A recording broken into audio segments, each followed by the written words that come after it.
मंच पर विराजमान भिक्षु संघ को मेरा नमन बधाई जय हिंद। सभी उपासक उपासिकाओं को बहुत बहुत साधुवाद कि आप सभी महामाया बुद्ध विहार में आए। जी अभी हमारे आदरणीय भिक्षुगण ने आप लोगों को धर्म के बारे में बहुत अच्छी अच्छी बातें बताई हैं। मैं आप लोगों को ज़्यादा बातें तो नहीं बताऊंगी क्योंकि समय का अभाव है, अभी भोजन का भी समय हो गया है और आप लोग भी काफ़ी लंबे समय से बैठे हुए हैं यहाँ पर सुन रहे हैं भिक्षुगणों को।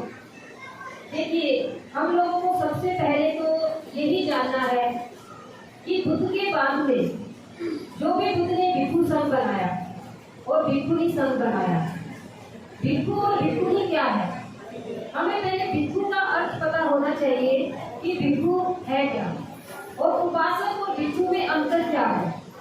उपासक उपासिकाएं हैं और भिक्षु भिक्षुणी है। बुद्ध धर्म के 4 स्तंभ हैं। पहला बुद्ध ने बनाया भिक्षुणी संघ, फिर भिक्षुणी संघ बनाया, फिर उपासक और उपासिका संघ साथ साथ बने, क्योंकि जहाँ पे भिक्षु भिक्षुणी है वहाँ पे उपासक उपासिका तो हो गए ही। और उपासक उपासिका और लोगों में अंतर होता है। लोग कौन होते हैं कि जो सिर्फ वहाँ रहते हैं, और उपासक उपासिका कौन होते हैं जो बुद्ध धर्म को मानते हैं, उसको उनका पता होता है कि बुद्ध विहार में जाना है, बुद्ध क्या है, धर्म क्या है, भिक्षु क्या है, भिक्षुणी क्या है। तो जो ये बातें जानता है वही उपासक उपासिका कहलाता है। तो आप सभी मुझे लगता है धर्म की बातों को जानते हैं, इसीलिए आप सभी उपासक उपासिका हैं। और आप लोगों की क्या ड्यूटी बनती है, भिक्षु भिक्षुणियों की क्या ड्यूटी है। अभी सभी लोग हम जब भी जाते हैं, आगरा में दक्षिणा देने जाते हैं या कहीं भी जाते हैं, तो ज़्यादातर महिलाएं जो होती हैं या पुरुष होते हैं वो भिक्षुओं के पैर रखते हैं। पैर मतलब पैर के हाथ लगाते हैं, श्रद्धा से लगाते हैं, सम्मान के लगाते हैं। तो जो भिक्षु है, भिक्षु उपासक उपासिकाओं के लिए आदरणीय है, क्योंकि बुद्ध का जो सेकंड ऑर्डर है, इसे हम कह सकते हैं कि बुद्ध का सेनापति, बुद्ध के धर्म का सेनापति भिक्षु है। और बुद्ध ने भिक्षुओं से कहा भी है कि तुम धर्म के सेनापति हो, तुम्हें इन बुराइयों से युद्ध करना है। जो दुनिया की बुराइयां हैं, जो दुनिया में बहुत सारी बुराइयां हैं, बहुत सारे बुरे काम होते हैं, उन विकारों से आप लोगों को युद्ध करना है और तुम धर्म के सेनापति हो, योद्धा हो। तो भिक्षु भी भिक्षुणी की योद्धा बन के ही काम करते हैं। तो जो उपासक उपासिकाएं हैं उनका भी ये फर्ज होता है कि वो भिक्षु भिक्षुणी को कैसे सम्मान दें, क्योंकि उपासक उपासक होते हैं, भिक्षु भिक्षु होता है। अगर किसी भी बिहार में, जैसे आपका ये बिहार है, आगरा में मेरे सुनने में आया है, मैंने भ्रमण तो नहीं किया ज़्यादा, कि 60 बुद्ध विहार है आगरा में, जहाँ के आगरा के निवासी ही बता सकते हैं कि कितने बुद्ध विहार है। अब देखिए 60-70 बुद्ध विहार होते हुए भी भिक्षु भिक्षुणी कितने हैं आगरा में, कितने हैं जो लोगों को दिशा दे सकते हैं, गिने चुने। मुझे तो लगता है कि जितने हम यहाँ बैठे हैं कितने ही होंगे, जैसे एक तो फालतू होंगे। तो हमारे लोग भिक्षु भिक्षुणियाँ क्यों नहीं बन रहे, क्यों नहीं बन रहे? क्योंकि जो बुद्ध विहार है, जो बुद्ध विहारों की हालत है वो क्या है कि आपने बुद्ध विहार बना लिया, बहुत अच्छा बुद्ध विहार बना लिया, लेकिन उसमें आप किसी भिक्षु को नहीं रहने देते, किसी भिक्षुणी को नहीं रहने देते, आप उसमें ताले लगा के रखते हो, जब आपका मन करता है जब ही खोलते हो। तो कैसे कल्याण होगा लोगों का, किस तरह से लोगों का कल्याण होगा। अभी अगर आपके बुद्ध विहार में बुद्ध की मूर्ति है, अभी बंदे जी ने कहा कि बुद्ध की मूर्ति लगाना ही धर्म नहीं है, बाबा साहब की मूर्ति लगाना ही धर्म नहीं है।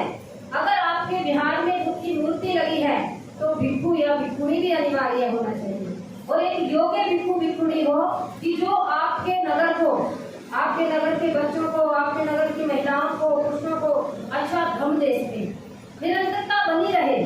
सुबह लोग आए, शाम को आए, दोपहर में आए, महिलाएं दोपहर के समय में फ्री हो जाती हैं।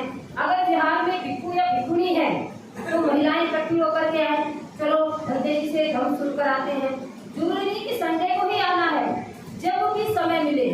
अगर आपके बिहार में भिक्षु या भिक्षुणी है तो आपको जब भी समय मिलेगा आप तभी आएंगे। कोई निश्चित नहीं होता है कि धर्म सुनना है तो ये समय निश्चित है, हम कभी भी आ सकते हैं। हम दूसरे धर्मों की बात करते हैं, वो क्यों फल फूल रहे हैं? क्योंकि उनके जो सेनापति है, जो उन्होंने बनाए हुए हैं, वो उनको जगह मिली हुई है। मंदिरों में पुजारी ही रहता है, मंदिरों में कोई गृहस्थ व्यक्ति नहीं रहता है। आप देख लेना कहीं भी जाकर के, ईसाइयों में पादरी ही रहता है, चर्च में पादरी मिलेगा।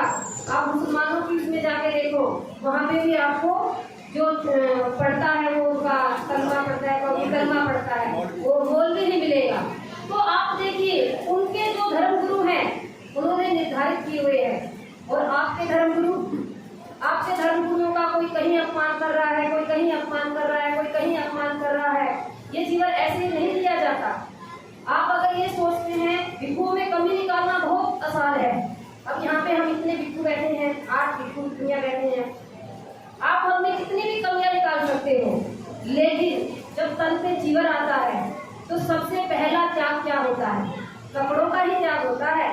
एक ही रंग के कपड़े पहनने पड़ेंगे, हमें यही जीवन पहनना पड़ेगा। आपकी तरह हम साड़ियाँ नहीं बदल सकते, आपकी तरह हम कपड़े नहीं बदल सकते, और आपके जो बाल आपको बहुत सुंदर लगते हैं। दूसरा त्याग, बालों का त्याग करना पड़ता है, और तीसरा त्याग, हमें अपने घर छोड़ने पड़ते हैं। यहाँ का मुझे नहीं लगता कि कोई यहाँ का आपके जगदीश ये क्या है ग्यासपुरा का होगा। मैं हरियाणा से हूँ, ये सामने भी बैठी है, ये आजमगढ़ से है, भंते जी महाराष्ट्र से हैं, इन भंते जी, ये भी भंते जी अलग अलग जगह से होंगे। तो हम अपने घर छोड़ करके यहाँ क्यों आए? क्योंकि बुद्ध ने मार्ग बताया। बुद्ध ने कहा भिक्षुओं जाओ, लोगों का कल्याण करो, और कल्याण करने के लिए हम निकले। और अगर हम कल्याण करने के लिए निकले हैं तो इसमें हमारा स्वार्थ नहीं है, हम पहले अपना कल्याण करेंगे, और हमने अपना कल्याण कर लिया है। क्यों? क्योंकि हमने जीवन पहन लिया है। जिसके तन पे जीवन आ जाता है उसका तो अपने आप ही कल्याण हो जाता है, और फिर वो दूसरों के ही कल्याण में लग जाता है। और फिर सुखों का त्याग भी है, क्योंकि अभी भोजन का 12 बजे से पहले भोजन होता है।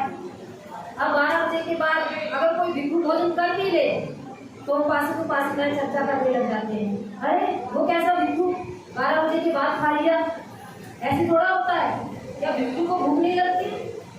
क्या भिक्षुओं के पेट नहीं है ना? तो इसीलिए सुखों का भी त्याग है। आपकी मर्जी के बिना खा नहीं सकते, आपकी मर्जी के बिना हम कहीं बैठ नहीं सकते। आप जहाँ कहेंगे बंदे जी यहाँ बैठिए, वहीं बैठना होता है। तो जब तक उपासक उपासिकाओं की भिक्षु और भिक्षुणी में श्रद्धा नहीं होगी, जब तक आप बुद्ध में श्रद्धा नहीं कर सकते। कितना भी आप कितने भी बुद्ध विहार बना लीजिए, कितने भी बुद्ध की मूर्तियां स्थापित कर लीजिए, सबसे पहला आप लोगों का कर्तव्य है कि आप भिक्षु और भिक्षुणी में श्रद्धा उत्पन्न कीजिए। भिक्षु और भिक्षुणी आपके लिए आदर्श बनेगा। बुद्ध ने कहा है भिक्षु भिखारी नहीं है, भिक्षु क्या है? सम्राट है। वो क्या है? आप लोगों के जीवन के लिए एक आदर्श है। आप भिक्षु और भिक्षुणी को आदर्श मानिए, और फिर देखना जैसा जैसा भिक्षु और भिक्षु कहते हैं आप वैसा वैसा करेंगे अपने घर में, और आपका घर देखना कैसे खुशियों से लहराने लगेगा। अभी तो क्या है, अभी भंते जी होते सबने बहुत अच्छी बातें बताई। पहले जो भिक्षु जी बोले उन्होंने महामंगल सूत्र बताया। जो भी महामंगल सूत्र का जो धारण करता है उसका कल्याण निश्चित हो जाता है। लेकिन मुझे नहीं लगता कि किसी ने भी एक भी लाइन समझी हो। हमारे इसमें भंते जी बैठे हैं, सिद्धार्थ बोधी जी, उन्होंने भी कितने कल्याण की बातें बताई। भंते जी ने कितने कल्याण की बातें बताई कि स्वभाव को बदलो। लेकिन क्या हमने कभी प्रयास किया कि भिक्षु जो बोल रहा है क्या वो मेरे लिए सही है? क्या मुझे उसे अपने आचरण में उतारना चाहिए? जब हम भिक्षु की बातों को बिल्कुल अपने आचरण में उतारेंगे, क्योंकि भिक्षु अपने आप से नहीं बोलता, भिक्षु वही बोलता है जो बुद्ध ने आज से 2500 वर्ष पहले कहा। आज से 2500 वर्ष पहले जो बुद्ध ने वाणी बोली, जो बुद्ध ने कहा, वही आज भिक्षु दोहराता है और वही कहता है। जो भी उपासक या उपासिका भिक्षु की बात को मानता है और भिक्षु की बात को अच्छे से अपने आचरण में उतारता है, उस उपासक उपासिका का, उस गृहस्थ का जरूर कल्याण होता है।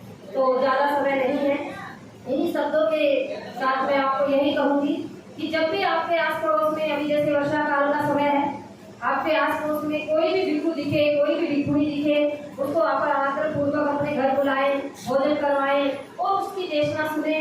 कभी भी भिक्षु का अनादर आप ना करें, क्योंकि आप बड़े योग्य उपासक हो सकते हैं, आप में बहुत योग्यता हो सकती है, लेकिन भिक्षु और उपासकों में अंतर होता है। भिक्षु भिक्षु होता है, उपासक उपासक होता है। इसीलिए भिक्षु की गरिमा अपनी होती है, उपासक का अपना आदर सम्मान होता है।